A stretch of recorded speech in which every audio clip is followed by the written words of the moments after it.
꼭 양양자 한 표 주시고 2표가 있습니다. 한 표는 남성에 한 표는 여성에 이렇게 예. 주셔야 평등한 민주당, 정의로운 민주당이 될 것 같습니다. 네. 긴 호흡을 가지고 우리가 잃어버리지 않아야 할 부분 투기 근절과 서민 주거 안정. 열린민주당하고 입당 문제, 합당 문제는 어떻게 할 것인가. 네. 저는 그 재보궐에서 이제 후보를 내느냐 안 내느냐 삼성 관련 주식은 처분하셨네요. 다 처분했습니다. 공직자윤리법 그렇죠. 때문입니까? 예, 예. 기조에 들어가 있기 때문에. 네, 네. 이 모순적 상황이 뭐냐면 삼성과 연을 끊어라 하시면서도 계속 삼성과 연 끊려고 하셨는데 당이 가장 어려울 때 저를 불러주셨고 또 호남의 지지가 흔들릴 때 저를 호남으로 내려보내셨고 또 정권 창출을 위해서 또 저를 부르셨고 일본 경제 침략 시에도 국가적 위기에서도 또 불러내셨고 이번 지도부에서 경제 위기를 앞두고 저는 위기에 불려 나왔다고 생각을 합니다. 결국은 문재인 대통령께서 영입하셨던 그 키워드 호남, 여성, 경제 그 세 가지 키워드로 더불어민주당이 앞으로도 견고하게 국민들의 신뢰를 받는 정당이 되기 위해서 지도부의 일원이 되어서 열심히 뛰겠습니다. YTN 라디오 이동희 뉴스 정면승부 3부 시작합니다. 민주당 차기 지도부 선출을 위한 전당대회는 수혜 복구가 우선이라는 판단하에 잠정 중단됐습니다. 부동산 논란에 따른 지지율 하락까지 겹치면서 그야말로 총체적 위기 상황인데 최고위원 후보로 나선 양양자 의원과 이야기 나눠보겠습니다. 어서 오십시오. 네, 기호 3번 양양자입니다. 네, 지금 저희가 최고위원 또 당대표 나오신 분들 릴레이로 인터뷰하고 있는데요. 일단 양양자 의원은 본선 진출자 가운데 유일한 여성이기 때문에 차기 지도부로는 이미 확정이 된 거죠. 예, 근데 그 말씀이 가장 무섭습니다. 예. 예, 이미 됐으니 안 찍는다 이런 예, 인식이 좀 있으셔서. 소위 말하는 전략적 투표로 네. 이미 된 분은 일단 제쳐놓고 다른 사람 찍어주자 이럴 수가 있기 때문에 맞습니다. 그렇게 했을 때는 표가 너무 안 나오지 않을까. 네, 예. 굉장히 걱정됩니다. 차기 지도부여도 사실은 많은 표를 얻고 지도부 입성하는 거하고 조금 다를 것 같아요. 제가 4년 전에 최고위원을 했지 않습니까? 예. 그 순위가 굉장히 중요하고 예, 마이크의 크기고 메신저의 역할이 완전히 달라집니다. 그렇죠. 네, 네. 그래서 아무래도 그 문제가 굉장히 신경 쓰일 것 같은데 그럼 우선 다른 이야기 하기 전에 차기 지도부 확정됐다고 날 외면하지 말아달라고 한마디 하시기 바랍니다. 예. 네, 과거 한명숙 총리님도 이런 상황에서 꼴찌를 하셨던 역사가 있고요. 예. 2012년도 새누리당에서는 이해훈 후보가 수석 최고위원이 됐어요. 우리하고 예. 똑같은 당헌 당규를 가지고 있었음에도 불구하고, 근데 그만큼 그때의 새누리당이 우리 민주당보다 낫다라고 평가되지는 않기 때문에 이번에 저의 순위가 민주당의 어떤 내일이라고 생각이 들고요. 저는 우선 이제 여성이기도 하지만 이번 전당대회를 경제전대, 미래전대, 예. 뉴딜 전대로 규정을 합니다. 예. 김대중 대통령의 꿈도 경제 대통령, 예. 또 노무현 대통령을 정권 말기까지 흔들었던 것도 경제. 예. 문재인 대통령도 경제 대통령으로 성공시켜드리는 길이 국민의 승리고 또 대한민국의 승리고 정권 재창출의 길이다 이렇게 말씀드리면서 그렇기 때문에 경제 위기 극복을 위해서 문재인 대통령께서 이 한국판 뉴딜 정책을 가지고 나오셨거든요. 예. 근데 그 한국판 뉴딜 정책이 제가 30년 있었던 과학기술, 산업, 경제 분야입니다. 그래서 그런 경험과 또 미래 산업을 이해할 수 있는 한 사람은 꼭 지도부에 있어야 되지 않겠냐 해서 이미 지도부에 들어갔지만 저의 순위가 우리 국민들께서 묻고 계시는 경제에 취약하지 않는 더불어민주당이냐 또 여성을 외면하지 않는 당이냐 이런 질문에 대한 답이 될 것이라고 생각하기 때문에 저의 순위는 매우 중요합니다. 그리고 5위 안에 안 들어서 어떤 후보를 끌어내리고 제가 들어가는 것은 정말 원치 않습니다. 그래서 열심히 저도 뛰고 있습니다. 예. 예, 꼭 양양자 한 표 주시고 2표가 있습니다. 한 표는 남성에 한 표는 여성에 이렇게 예. 주셔야 평등한 민주당, 정의로운 민주당이 될 것 같습니다. 네. 방금 말씀하신 건 경제 문제의 적임자가 바로 나다 이런 얘기 같은데 뭐 과거 미국에서도 바보야 문제는 경제야 뭐 이런 얘기도 있었고 네, 네, 지금 맞습니다. 코로나19 때문에 전 세계적으로 경제가 좀 안 좋습니다. 그 와중에 OECD에서 우리가 1위를 했기 때문에 네. 그나마 선방했다고 하지만 그래도 수출 기업도 힘들고 내수도 지금 어려운 상황이거든요. 맞습니다. 그 위기를 지금 양희자 의원이 내가 극복할 수 있다. 내가 책임자다. 이렇게 해주셨으니까 최고위원 들어가서 열심히 해주시고요. 근데 문제는 지금 전국적으로 비 피해가 워낙 커서 선거운동도 잠정 중단된 상황이고요. 또 여당과 대통령 지지율도 좀 떨어진 상황. 소위 말하는 흥행몰이가 안 되고 있다. 이런 네. 거 아니겠어요? 네. 관심도가 지금 과거 전당대회보다 많이 떨어져 있다. 이건 며칠 지금 남지 않았는데 극복하기는 쉽지 않을 것 같아요. 단몇칠 동안. 또 코로나19 때문에 모여서 예전처럼 뭐 연설하고 이럴 수는 없는 거 아니에요? 예. 그렇습니다. 여러 가지 상황에서 이 전당대회에 관심을 둘 만한 상황이 아닌 것 같아요. 특히 또 우선 수해가 너무나 이렇게 이 피해가 심하기 때문에 그 복구가 정말 중요한 화제가 돼버렸고 재난지역 선포라든지 좀 어떤 수해 복구를 위한 피해 복구와 최대한의 지원이 이루어질 수 있도록 하는 게 더 큰 문제이기 때문에 전당대회가 이게 흥행이냐 아니냐는 국민적 관심은 그렇죠. 없을 것 같아요. 그럼에도 불구하고 이제 어쨌든 더불어민주당이 이런 코로나19 위기 또 수해 위기 경제 위기 다 포함해서 경제 위기를 극복할 수 있는 당이냐 이런 데에 대해서는 지속적으로 관심을 갖고 보고 계신다고 생각을 하고요.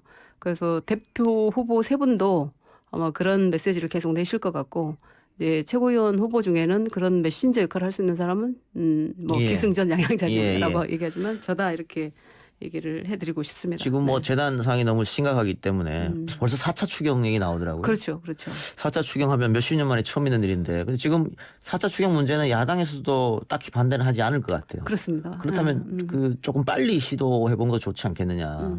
저는 정말 그 중요한 부분이 피해 복구를 하더라도 빠르게 예. 해드려야 국민이 덜 아프고 또 복구도 빨리 되면서 경제적으로도 좀 활성화가 빨리 이루어질 수 그러니까요. 있다라고 생각을 하고 그래서 피해 규모라든지 이런 부분을 그냥 러프하더라도 좀 빠르게 파악을 빠르게 해서 파악하고, 예. 이렇게 추경이 필요하면 정말 빠르게 예. 진행을 했으면 좋겠어요. 예비비 이야기 나옵니다만 이미 코로나19로 예비비를 좀 많이 써서 맞습니다. 예비비만으로는 아마 수해 복구 비용이 안 될 것 같아서 그 말씀에 굉장히 불안해하실 것 같아요. 예. 예, 제가 실제로 그 광주 전남을 돌아보고 곡성, 구례, 담양 이쪽은 정말 심각합니다. 근데 거기만 봐서 그렇지 전국적으로 지금 피해가 너무 크기 때문에 이 4차 추경에 대한 그 여야가 지금 같은 목소리를 내고 있기 때문에 빠르게 처리를 좀 해야 될 것 같습니다. 예.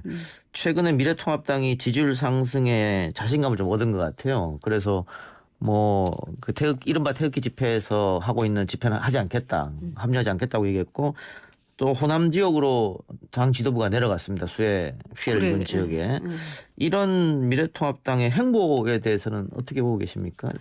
근데 저는 이런 행보가 여야를 막론하고 또 재난 앞에서 국민을 책임지는 정당이라면 뭐 마땅히 해야 될 일을 했을 뿐인데 예. 이런 것이 화제가 된다는 것이 어쩌면 이제 지금까지의 미래통합당이 예. 뭐 폐쇄성을 보이지 않았나 이런 생각이 듭니다. 그래서 너무나 당연하다고 생각을 하고요. 네. 어제 김부겸 후보가 우리 방송에 나왔었는데 당 대표도 그렇고 아마 차기 지도부는 당청 관계를 지금과는 조금 다르게 해야 되지 않겠느냐. 그러니까 지금까지는 청와대가 당청 관계를 주도했다면 차기 지도부는 그 당이 좀 주도하는 뭐 이런 얘기들이 지금 좀 나오고 있는데 그 지도부 일원으로서 또 투표해서 위쪽으로 올라갈 지도부로서 어떻게 보고 계십니까? 저는 뭐 수직 관계라는 것은 저는 맞지 않다라고 네. 보고요. 결국은 더불어민주당이 만든 우리 민주당 정권이고 우리 정부이기 때문에 내부적으로 뭐 수평 관계는 당연히 수평 관계라고 생각을 하고 더 좀 치열하게 논의하는 구조는 됐으면 좋겠다 이런 생각을 합니다. 그리고 사실이 중요한 게 아니지 않습니까? 인식이 뭐 청와대 거수기다 이런 말씀들을 하시는 데 대해서 상당히 불편하긴 하지만 그래도 인식을 그렇게 하고 있다면 그 인식은 바꿔내야 된다. 그래서 저는 그 통합당이 하지 못하는 정말 협치가 안 되는 부분, 협치의 여지가 없는 부분들은 우리 이제 민주당이 당정청 간에 치열하게 해서 제대로 된 정책들을 내야 된다고 예. 생각을 하고요. 네. 지금 민주당이 가장 뼈아픈 부분은 아마 부동산 문제 같습니다. 네. 계속해서 부동산 문제로 민심이 좀 이반되고 있지 않느냐 이런 여론들이 많은데 최근 문재인 대통령이 부동산 최근 대책으로 주택 시장이 안정되고 있다 이렇게 말해서 야당과 보수 언론이 맹비난하고 있습니다. 지금 사태의 심각성을 대통령이 제대로 파악하고 있지 않은 거 아니냐. 그리고 지난번에 전월세 논란이 있을 때 민주당 의원들이 저런 얘기는 왜 했을까 안 해도 되는 얘기를 뭐 이런 것도 있었고 이것들이 좀 민주당이나 청와대나 너무 좀 안이하게 판단하지 않냐 부동산 문제에 대해서 그런 지적이 있어요. 그 부분 어떻게 보세요? 근데 이제 어떤 메시지를 내도 국민들께서는 아주 예리하게 보고 계실 예, 거거든요. 예. 그래서 굉장히 정제되고 진정성 있는 메시지가 나가야 된다라고 생각을 하고 결국 이제 정책의 방향과 방금 말씀드렸던 그런 진정성이 중요한 것이라고 생각을 하는데 저는 단기적 어떤 메시지보다는 좀 긴 호흡을 가지고 우리가 잃어버리지 않아야 할 부분, 투기 근절과 서민 주거 안정에 대한 메시지는 지속적으로 좀 안정적으로 냈으면 좋겠고, 부동산 정책에 대해서 예측 가능한 그런 정책들이 좀 준비되고 미리 그 단편적인 주택 대책이 아니라 부동산 정책을 좀 내놨으면 좋겠다 이런 생각이 듭니다. 예, 예. 예. 알겠습니다. 문재인 대통령이 부동산 감독기구 설치도 나왔었는데 어쨌든 지금 새로운 지도부에 출마하겠다고 하셨으니까 네네. 민주당이 그동안 없는 이례적인 의석수를 얻었지 않습니까 이번 총선에서. 네, 그렇습니다. 그래서 민주당 지지자들은 음. 국민들이 그만큼 의석을 갖다 줬기 때문에 민주당이 개혁 입법 마음대로 한번 해봐라. 과거 열린 우리당처럼 밀리지 말고. 네. 근데 반대로 야당을 지지하는 분들은 너무 민주당이 독주를 하고 있는 것 아니냐. 뭐 미래통합당에서는 독재라는 표현을 쓰긴 합니다만 앞으로 그럼 근데 이게 워낙 의석수 차이가 많이 나기 때문에 야당이 반대하면 민주당이 계속 이렇게 일방적으로 이게 계속 갈 수도 있거든요. 네. 이 문제를 어떻게 풀 생각이신지 이게 협치 문제하고 엮이면서 네. 상당히 풀기 어려운 문제 같아요. 정말 그 지금 상황이 모순적 상황인 예. 건 맞습니다. 그리고 갈등 상황인 것도 맞고 그런데 저는 그 21대 국회가 시작됐을 때부터 보면 법사위원장 문제로 아예 협치의 여지가 0.0001%도 안 보여요. 예. 그런 상황에서는 우리 민주당에 기대하고 믿음을 주신 부분이 있기 때문에 좀 과감하게 나갈 필요는 있는데 그래도 일거수일투족 보여지는 어떤 이 모습은 협치를 하고 있다. 그리고 협치를 지속적으로 좀 노력하고 있다라는 모습들은 보여드려야 될 것 같고요. 예. 근데 그게 언제까지 계속될 수는 없고 국민들은 지속적으로 어렵고 아프기 때문에 언제까지나 그거를 밀어놓을 수는 없는 일이라고 생각을 하고요. 아마 지금은 과감하게 정말 국민을 위한 정책이라고 확신이 들 정도의 정책을 가지고 좀 담대하게 가야 된다고 생각합니다. 다음 지도부에서 결정할 부분이 사실은 논란이 된 부분이 여러 가지 있습니다. 일단 열린민주당하고 합당 문제는 어떻게 할 것인가. 네. 그것도 차기 지도부에서 결정할 것인데 어째 뿌리는 하나니까 합쳐야 된다는 얘기도 있고 네. 지금처럼 뭐 각계로 해서 싸워도 괜찮다 이런 부분도 있거든요. 네. 그러니까 지난번 김진애 의원이 국회에서 연설할 때 민주당 의원들이 다 박수치고 이러더라고요. 같은 당이 아님에도 불구하고. 그래서 이거 의원은 어떻게 해결하실 거예요? 저는 이제 더불어민주당의 시스템 중에 하나가 큰 결정을 할 때 전당원 투표라는 제도가 있습니다. 그래서 요즘은 또 온라인으로 다 가능하니까. 그렇죠, 예. 그렇죠. 그래서 그 시스템 정당의 위력을 보여줄 수 있는 이게 시스템이 마련돼 있기 때문에 전당원 투표를 통해서 당원들의 뜻을 파악한 다음에 그 뜻대로 하면 되지 않을까 싶어요. 전당원 투표를 통해서. 네. 그러면 내년 4월에 있을 지방선거 재보궐 선거에서도 그 전당원 시스템으로 하겠다?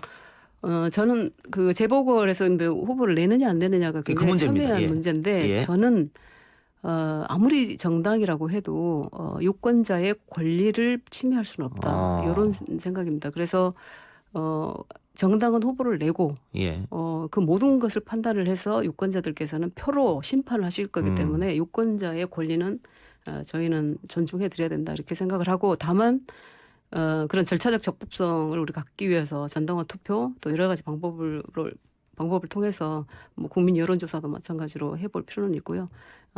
그런 이제 민의는 파악을 해야 될 거라고 생각을 합니다. 뭐 그렇게 되면 민주당원들은 아마 재보궐 할 때 후보를 내라 이런 판단을 많이 하실 것 같은데 지금의 여론을 그렇죠. 봤을 그렇죠. 때 네네. 그러면 그 당원 당규는 일단 바꿔야 될 거 아니겠습니까?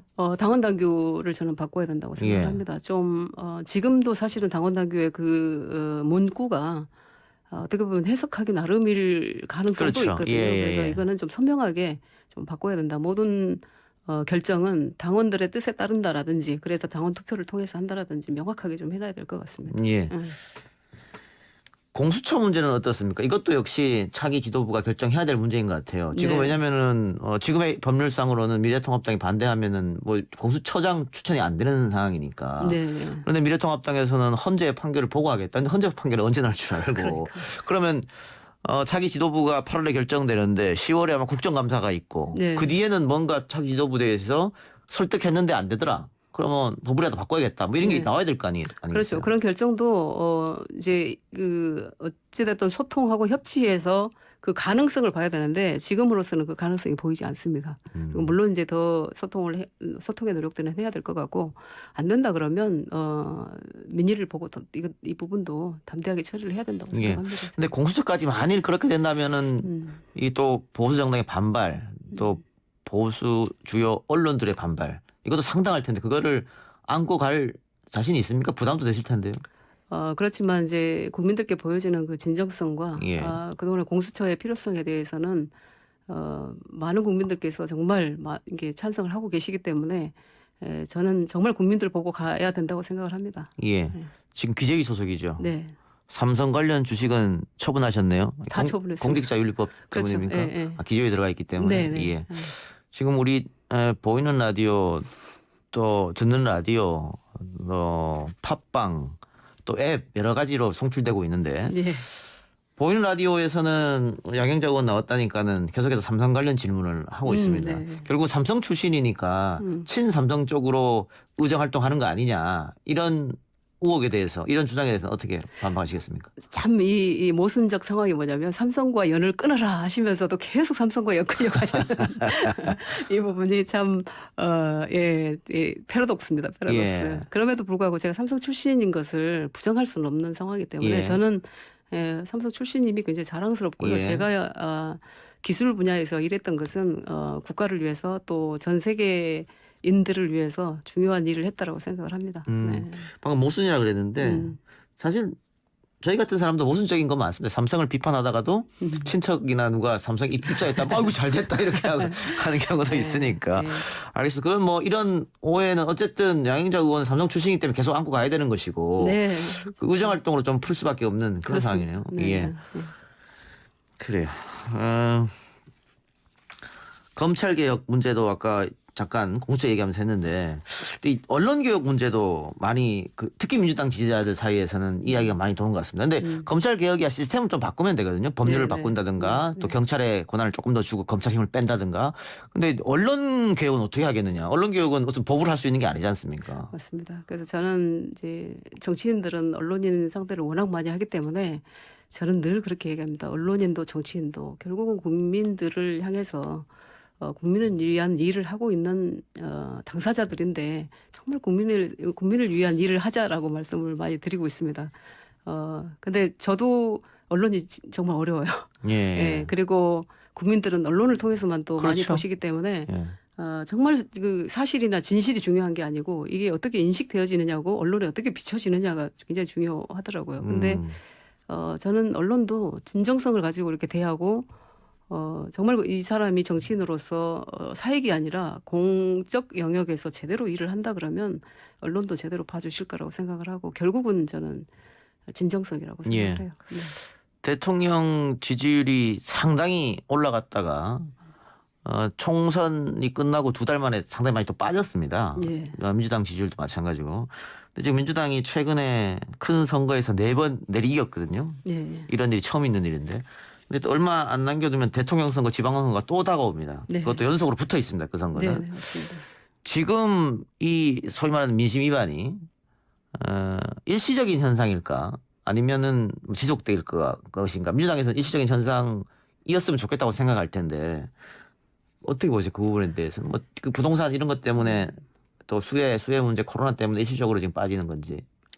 그 4년 전의 상황을 보면 그때하고 좀 비슷해요. 민주당이 가장 어려운 상황이었고 보궐선거를 눈앞에 두고 있었고 정권 창출이라는 과업을 앞에 두고 있었고 그때 지도부였거든요. 예, 예. 그리고 바로 지방선거가 이어지는 그런 상황에서 민주당이 가장 어려울 때가 그때라고 다들 말씀들 하시는데 우리가 돌파하고 어쨌든 대선 승리 지방선거까지 이루어냈습니다. 그렇죠. 예. 이제 그런 경험을 가지고 지금 이제 정권 재창출을 눈앞에 두고 제대로 그 지도부 역할을 해야 되는데 그때보다 훨씬 더 어렵게 느껴집니다. 그리고 이 위기들이 계속될 거냐 이런 것들에 대해서 누구도 장담할 수는 없지만 그래도 문재인 대통령의 어떤 정책들이라든지 정부가 가는 방향들이 결코 어떤 뭐 권력을 위해서 당을 위해서 하는 일이라고는 보여지지 않거든요. 단 한순간도 대통령께서도 메시지라든지 이런 부분들이 사익을 위한 거라고 권력을 위해서라고 보여지지 않기 때문에 그 부분에 있어서는 저는 신뢰를 받을 거라고 생각을 하고요. 네. 그리고 알겠습니다. 민주당도 좀 긴 호흡을 가지고 정말 집권 여당 유능한 정당 따뜻한 정당답게 그렇게 가야 된다고 생각을 합니다. 네. 문자로 9246님께서 양양자 후보님 한 표 드립니다. 화이팅 해주셨고요. 아이고 감사합니다. 예. 또 유튜브로 임정은님께서는 양양자 후보님 잘 모르겠습니다. 색깔이 없는 것 같아요. 이런 또 비판을 주셨습니다. 자, 그 앞에 문자 오신 분들은 한 표 주시긴다고 했으니까 됐고 이렇게 네. 임정은님 같은 분들한테 생각을 바꾸게 마지막으로 한마디 하고 오늘 인터뷰 마치겠습니다. 예. 당이 가장 어려울 때 저를 불러주셨고 또 호남의 지지가 흔들릴 때 저를 호남으로 내려 보내셨고 또 정권 창출을 위해서 또 저를 부르셨고 일본 경제 침략 시에도 국가적 위기에서도 또 불러내셨고 이번 지도부에서도 경제 위기를 앞두고 저는 위기에 불려 나왔다라고 생각을 합니다. 다만 진정성을 가지고 제가 헌신하고 희생하는 모습에서 저의 진정성을 보시지 않을까 이런 생각이 들고요. 1등 하겠다는 생각을 하진 않습니다. 다만 우리 더불어민주당의 모습이 저를 통해서 많은 메시지가 가지 않을까 이런 생각을 합니다. 여성 문제에 있어서도 그렇고 경제 문제 그리고 호남 지지율까지 떨어진다라는 이런 상황에서 견고한 이 견고한 지지를 다시 회복할 수 있는 길이 결국은 문재인 대통령께서 영입하셨던 그 키워드 호남, 여성, 경제 그 세 가지 키워드로 우리 더불어민주당이 앞으로도 견고하게 국민들의 신뢰를 받는 정당이 되기 위해서 지도부의 일원이 되어서 열심히 뛰겠습니다. 네. 고맙습니다. 오늘 인터뷰. 감사합니다. 지금까지 더불어민주당 최고위원에 나선 양양자 의원이었습니다.